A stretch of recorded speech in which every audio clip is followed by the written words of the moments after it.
নবীজি বলেন কোন বান্দা আল্লাহর সবচেয়ে ঘনিষ্ঠ হয়, আকরাব সবচেয়ে ঘনিষ্ঠ হয় যখন সে সেজদা করে।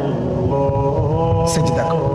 এজন্য আমার শায়েখ আল্লামা মুফতি মুশতাকুন নবী কাসিমি হুজুর সবসময় এটা বলে যে কোন বান্দা যখন সেজদা করে তো আল্লাহ তাআলা তার পিঠে মাথায় এভাবে হাত বুলায় দেয়, আদর করে। আল্লাহ আদর, আল্লাহর কুদরতি পায়ে সেজদা দেয়, মালিক তখন আদর করে দেয়, পিঠে মাথায় হাত বুলায় দেয়। আল্লাহ ডেকে বলে, আনিস আমারে সেজদা করছো না, এর ফারাসা, উঠো, মাথা উঠো, ওঠো, বসো বসো, আর কিছু বলবা কিনা বলো।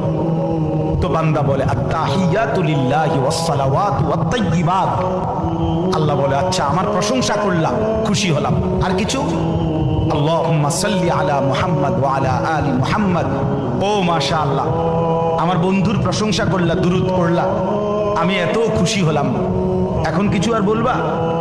তো বান্দা বলে আল্লাহ সেজদা দিয়ে আপনার কাছে আসলাম, আপনার প্রশংসা করলাম, আপনার বন্ধুর দুরূদ পড়লাম, একটা উদ্দেশ্য আছে, মাকসাদ আছে।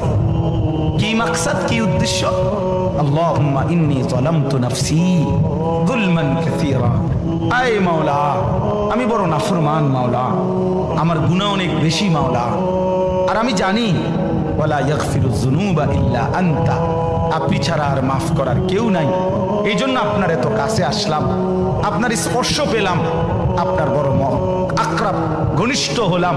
উদ্দেশ্য হলো ফাগফিরলি মাগফিরাতাম মিন ইনদিক, আপনার পক্ষ থেকে আমারে ক্ষমা করে দেন, ওয়ারহামনি, আমার একটু দয়া করে দেন, ইন্নাকা আনতাল গফুরুর রহিম, আপনি মাফ করবেন না কা, আপনি তো ক্ষমাশীল, আপনি দয়া করবেন না কেন, আপনি তো রহিম, দয়াবান।